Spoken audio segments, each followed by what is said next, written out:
Actor, horror icon, and musician Courtney Gains is best known for his role as Malachi in the 1984 film adaptation of Stephen King's horror movie, Children of the Corn. Leander! We have your woman! She still lives! Out, Leander, maybe you don't hear so well. Courtney went on to do guest appearances in several films, including Back to the Future and Can't Buy Me Love, just to name a few. Courtney also went on to appear on several TV shows. Some of the likes are Seinfeld, Monk, and ER. But what people might not know is that Courtney is also a musician who played in his bands for over 30 years and even had Slash from Guns N' Roses appear on one of his songs. Courtney took some time off from promoting his latest album, Safe Haven, off of Fake Fang Records to talk with us here at After 5. Welcome to the show, Courtney. Thank you. So, Courtney, many of us know you as Malachi from Stephen King's Children of the Corn. Now, was this the movie that kind of put you on the map? And what was that experience like for you way back then? Yeah, so it was my first film, and, it definitely had a huge impact.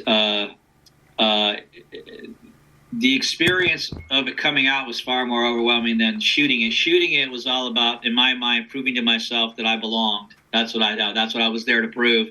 I'd been studying for 5 years. I felt I was ready to get out there.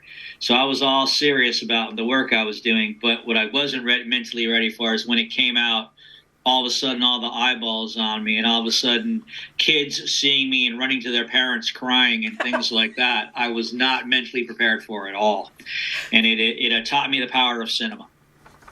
So when were you first bit by the acting bug, knowing that that's what you wanted to do as a career?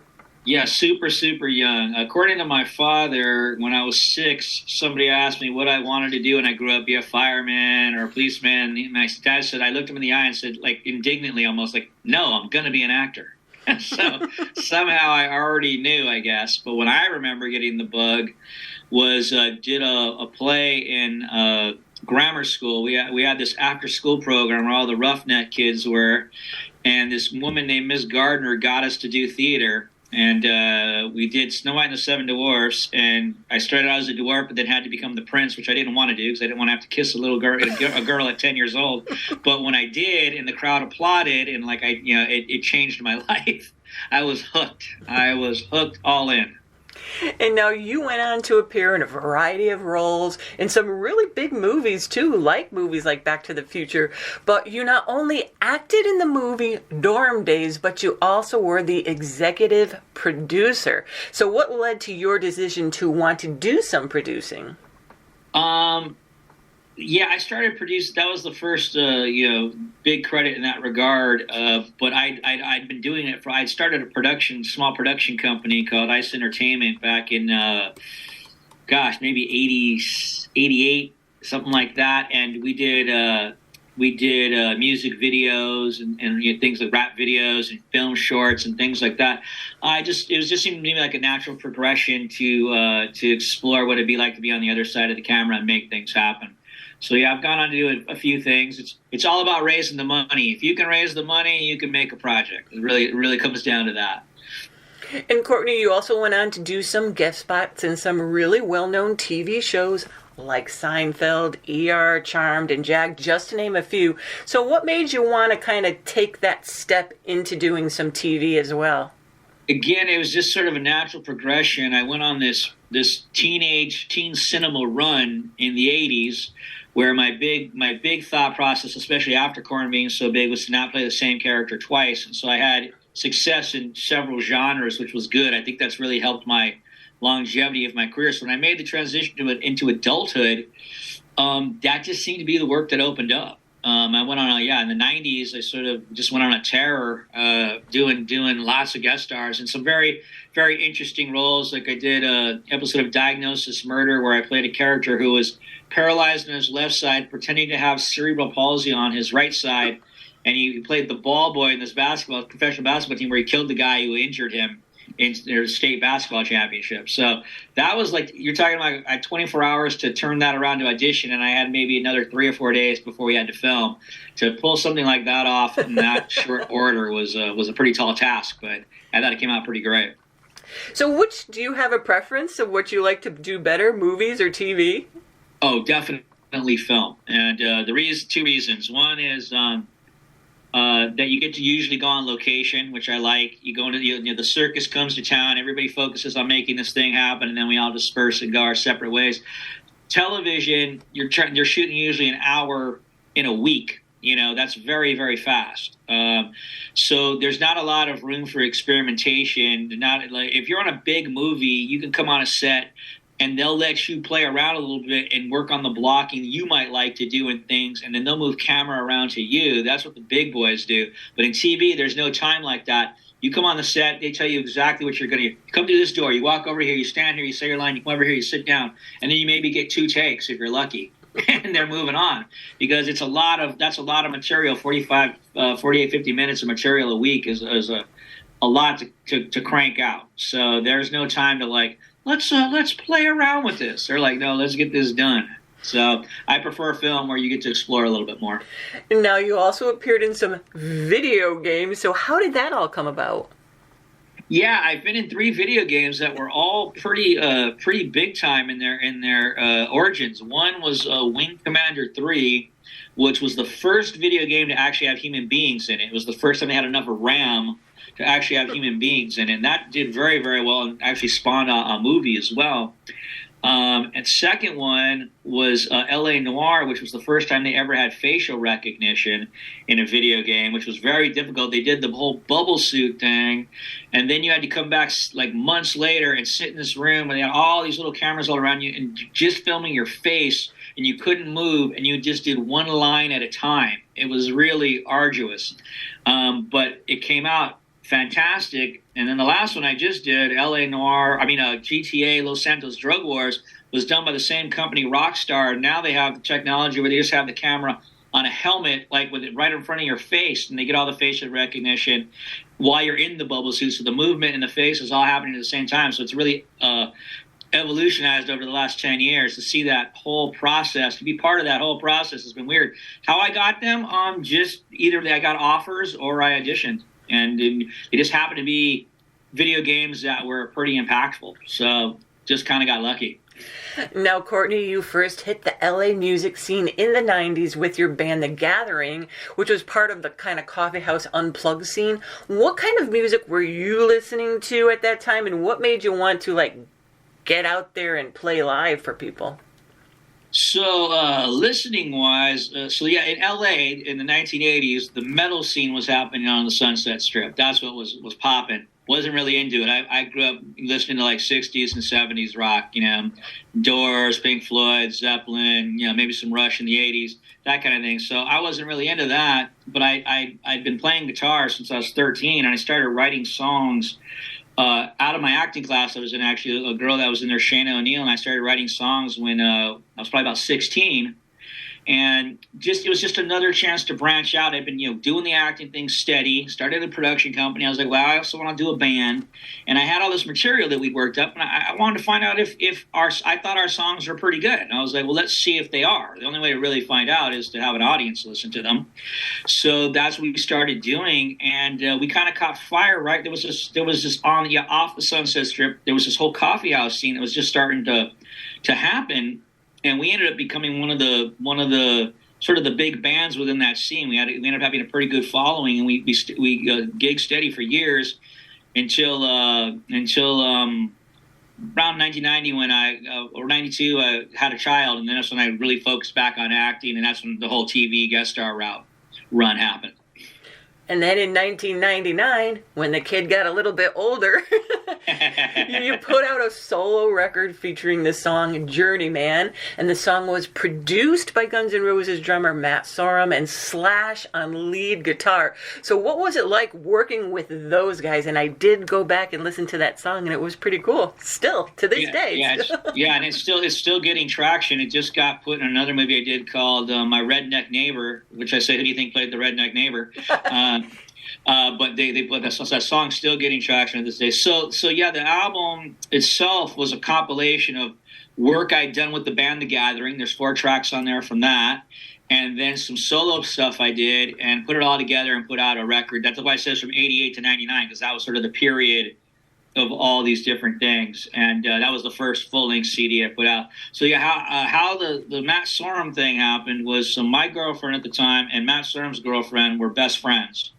And went to his house one day, and my girl like egged me on to play a song. I was like, oh, no. She's like, pop, do it. So I did. I played Journeyman. And he's like, hey, I like it. You know, I'd be interested in producing it. I'm like, you're kidding, really? He's like, yeah. I said, okay. So I put a band together, brought a band up, and we recorded the session, and it went really well.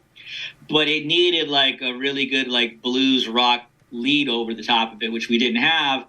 And I didn't know who we were and how we were going to do that. But he called me one day and he's like, hey, man, Slash is coming up here. He needs to record the theme song to The Godfather for something. And I asked him if he would do the lead for this. And he said yes. And I was like, you got to be kidding me. And he's like, no, they're coming up tomorrow. I was like, oh, my God. So I heard he likes to have has a bottle of Jack Daniels with him when he records. Lights a cigarette, puts it in his guitar. So I brought him the biggest bottle of Jack Daniels I could find. I said, thanks for being here. And it was just an amazing experience. It was like watching a master. Didn't look like he was doing much, right? But like the guitar is screaming, So he does this lead and it sounds fantastic, but I had this really high-level engineer working there through Matt as well, a guy who just came off a Stones record. And those guys then sat in the studio, and he had great ears, and he'd go like, oh, that note sounds a little sharp, or oh, that note sounds a little flat. And then Slash would be like, oh, wait, what did I do? And then they would do what they call punch-ins, where they go right to that section, they punch into record, catch that piece, punch out. Now, if you miss that, you record over stuff that you didn't want to, you can't go back, right? Mm-hmm. So it's like, you got to have skills to do it. And they sat there for like 2 hours and just cleaned up the entire lead. And then when he left, Matt Sorum said to me, he said, if he didn't like the song, he would have just done one pass and left it at that. So I was, very flattered that he thought enough of me to put in the work. And it took the song over the top. And it did really well in college radio in the 90s. It got on a compilation record. A friend of mine's label called Future Farmer Records up in Northern California. But it was sort of an anomaly on the record, but it ended up did really well on college radio. They picked it up and they liked it. So it's had a good shelf life for me. We're talking today to actor-musician Courtney Gains about his career and new album, Safe Haven, which just released off of Fake Fang Records. The release coincides with the 40th anniversary of Stephen King's horror movie, Children of the Corn, which Courtney played the iconic character Malachi.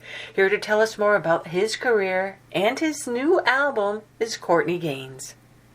And Courtney, so tell us a little bit about your music career leading up to your newest release, Safe Haven, including, the kind of the Benny Bliss film, as well as working with like Bruce Kulick of Kiss and Doug Blair of Wasp.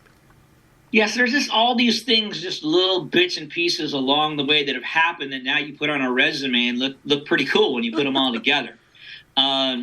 So one of the songs on the 3 of the songs that are actually on this new CD, the Safe Haven, are older tunes that were in a movie called Benny Bliss and the Disciples of Greatness that I produced and starred in. And the one that kicked it off, that started the whole idea of the movie, was a song called Big Brother. And the concept of Big Brother chorus is, who knew Big Brother would turn out to be you? And that is that we're the ones with all our phones and everything now that we keep tabs on ourselves and everybody else for that matter, right? Anything's going on, people film it, right? Mm-hmm. So we've become our own Big Brother. I've always been a little anti-technology, a little skeptical of, like, when, Facebook first came out and all of that. I was like, why are they giving us all of this for free? What are they doing? I said, they're probably collecting our data. And this is back in 1990. I was thinking things like this, and it turned out to be absolutely right. So the movie, the director took my ideas of anti-technology and ran with it. And the concept is that Benny, via electric shock treatment, gets a message from God that we become too attached to our technology and we're no longer paying attention to creation. So he commandeers a band to spread this message, and it culminates in a vortex in the desert where we throw this real concert. And the concert's real. It's all live. We did 2 passes of it. It's like a 30-minute jam. And the guys in it are like really good musicians. one of the guys, Corey Britz, who played bass and acted in, is now the bass player in Bush. So people have gone on to bigger and better things. But it's funny, that movie, if you look now, it's like it was flip phones when I was talking about this stuff. Obviously, it's only gotten 100 times worse since then. So that's how the whole Benny thing happened. How the working with Bruce Kulick and Doug Blair and stuff happened is a guy approached me named Mike Gallagher, who wrote this incredible project, a metal rock opera to H.P. Lovecraft's Dreams of the Witch House. And the first time I heard, he gave me stuff to listen to, I just couldn't believe it. I had to listen to it like 3-4 times. So I was just blown away by the quality of it. He had all these amazing metal musicians on it, and I ended up doing three various songs, sort of reboots and got to work with these guys and got to see these guys in the studio and how professional and together they are, and learned a lot. And the projects came out fantastic. Even brought in John Franklin, who played Isaac in The Children of the Corn, to sing one of the parts. He had a musical theater background. He knocked it out of the park. And the hopes at this point is that by attaching some people like us to it, that you'll be able to eventually be able to do a feature film version, would just be like one extended music video for like an hour and a half of various songs. It's a really amazing project. If anybody likes H.P. Lovecraft, I highly recommend going to find Dreams of the Witch House. So that's how I got to work with those guys. And now it's all led up to, where we're at now with this record coming out. So just always been chipping at this as my side hustle, as it were, because it's just something I like to do.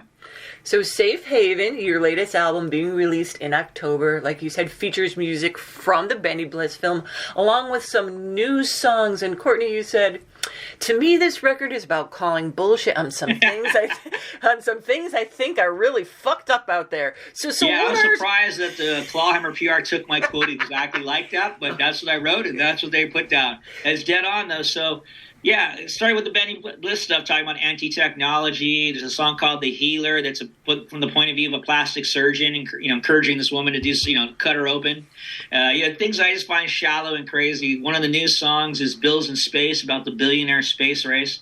It's done in tongue-in-cheek and fun and upbeat, kind of with a surf groove. But I think it's I keep saying this, I think it's the biggest ego trip on the planet, those three guys. I would like for them to take their genius, brains, and resources and do something like solve homelessness and the feeding the world. How about doing stuff on the planet instead of, stuff that you can monetize to fly people to the, outer space. So just things that I think are kind of lame. And now as this year kind of starts coming to a close, you already have some things planned for next year.